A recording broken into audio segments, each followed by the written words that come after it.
দেখো মনসোনার জন্য একটা গিফট চলে এসেছে আজকে, অর্ডার দিয়েছিলাম বেশ কয়েকদিন আগেই। তো এটা কি বলতো, এটা হচ্ছে বাথ টাওয়েল, তোমরা সবাই চেনো।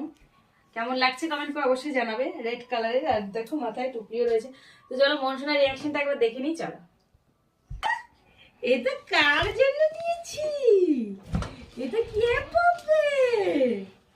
চলো তো তোমাকে এটা পরিয়ে দেখি আমার বিল্লিটাকে। চলো চলো রেডি করে দেখি কেমন লাগে। এটা বিল্লিটা ঢাকা পড়ে গেছে গো, আমাদের বিল্লিটা। ই বাবা, টুপিটা তো ওর থেকে বড়। এ বিল্লি, বিল্লি ঢাকা পড়ে গেছে গো। বিল্লি আমার, বিল্লিটা ঢাকা পড়ে গেছে। কেমন লাগছে কমেন্ট করে জানাও তাড়াতাড়ি, আমার বিল্লিটাকে কেমন লাগছে, কেমন লাগছে। সোনাটা সোনা।